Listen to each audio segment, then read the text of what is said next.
Good morning. I hope everybody's doing well. This is a next lesson that we're going to do on animals, and this is going to include fish or fishes. It is fishes plural. And let me explain that. If you have a fish tank and all it has in it is one type of fish, like goldfish, then the plural form of the word would be fish. But if you have a fish tank with goldfish and a couple different other species of fish, maybe some platies, some tetras included in there, then plural for all of those is fishes.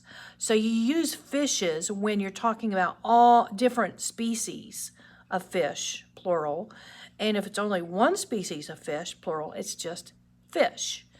Some people get a little confused by that. So this is going to be chapter 28, and it starts, the notes on page 820. And this lesson's going to be on the fish, and then the next lesson will be on amphibians. So let's go ahead and get started.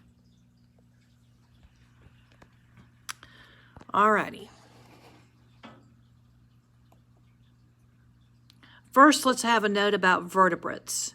We studied last the earthworms, which are invertebrates, obviously, no backbone.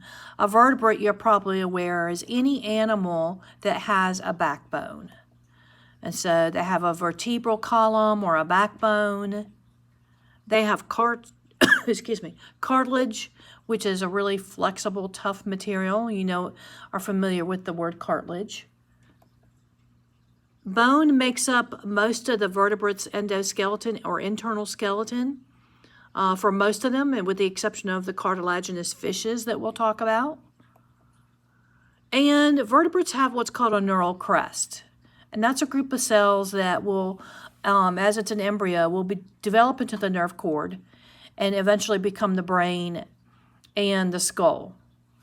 Now, of course, you'll notice that cartilage and neural crest are vocabulary words. So, again, I'm continuing to make bold and underline the vocabulary words for you.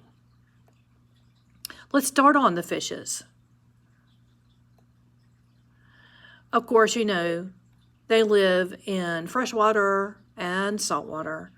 And they live in streams and rivers and ponds and lakes and anywhere there is a body of water, except for maybe like a puddle, but that's not really a body of water, you can have fine fish living there.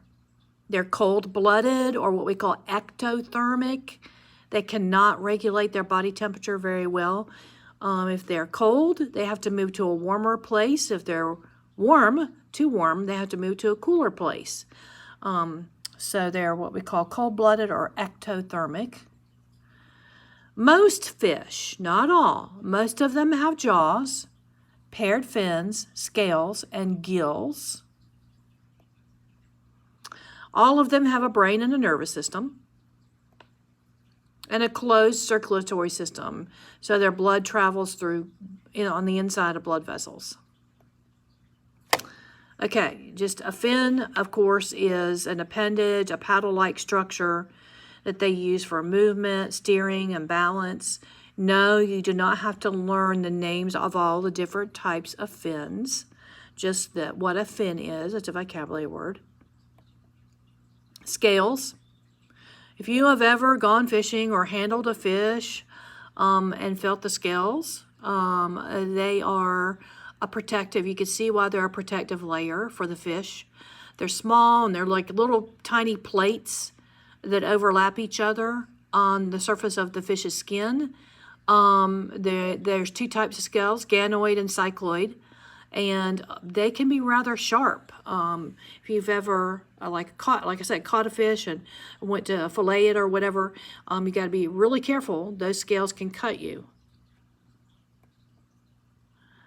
They have gills for breathing, for respiration.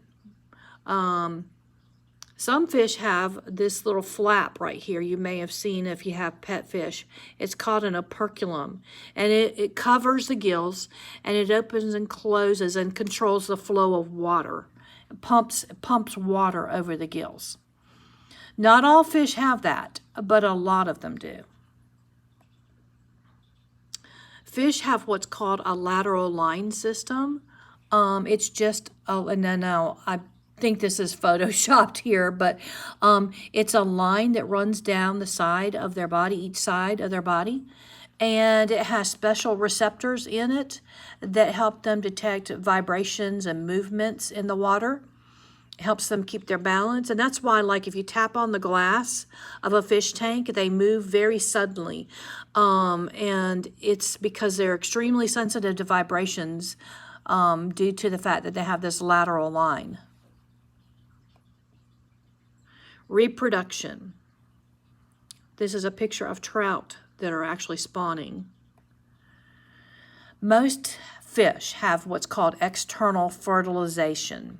The eggs are fertilized outside of the female's body. She'll lay them in the water, and then the male will come along and deposit sperm over them.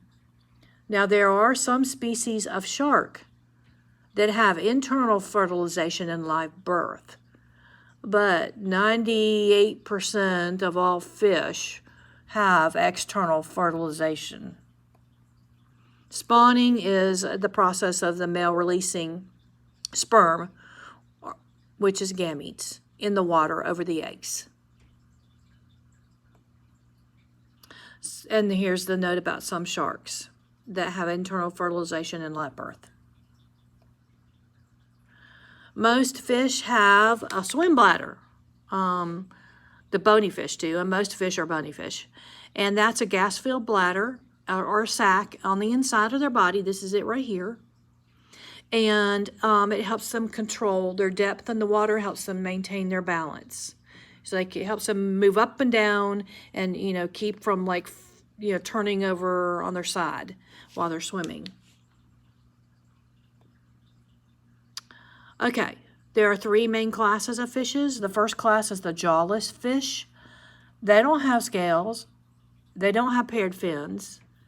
They do have fins, but not paired fins. And they do produce a slimy, mucousy coating over their skin to protect them. And they have a tongue that has like little teeth in it, so it's a tooth-like tongue.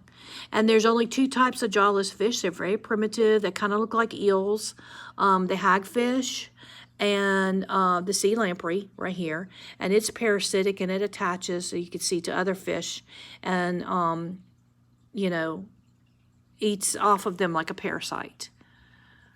But I've dissected both. They're very simple, and the slime on their skin's kind of gross. We might come back and watch a video later. The second class of fishes is called the cartilaginous fishes. This is the shark and the stingray and skates. A skate is like a small, this is a skate right here. It's like a smaller version of a stingray. They don't have a swim bladder, and they don't have any bone. Their skeleton is completely made of cartilage. That's why we call them the cartilaginous fishes. They don't have operculums, so they don't have a flap covering their gills. Again, maybe we'll come back to the videos later. I want to finish notes now. Okay, the last class of fishes are the bony fishes. They have a skeleton made of bone. They have swim bladders. They have the operculum covering their gills. The majority of all fish fall into this particular category. So that's the end of the fishes. So now let's see if we can go back and maybe watch a couple of our videos, because I know that the videos on when I post them on Schoology, I don't think they work. Let's see here.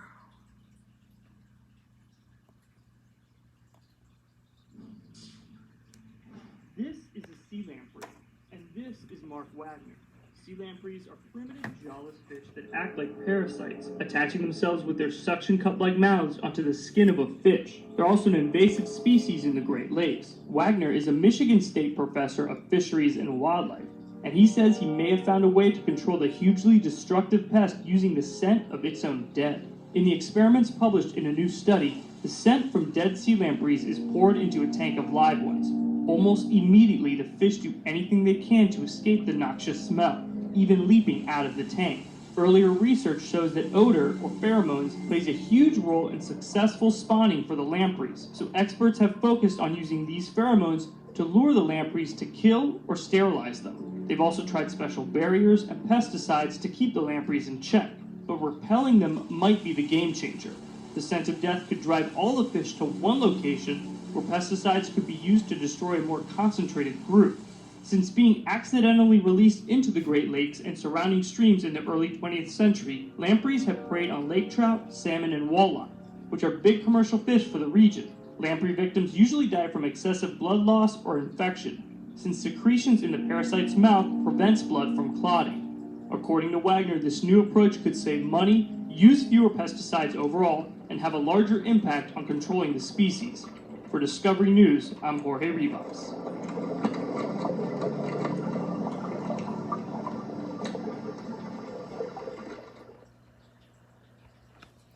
Okay, I'm going to stop here. What I'll probably do is see if I can't post a link to the couple other videos that you can watch on fishes and the different various kinds, so that doesn't make this video too long. Read chapter 28 section 1 on the fishes, and read over the notes that I just went over, and we will not have like a quiz on this. We'll wait and we'll cover the amphibians, and then we'll have a test on that will include the amphibians and the fishes. So the next lesson will be on amphibians. I will talk to you next time. Take care of yourselves. Bye-bye.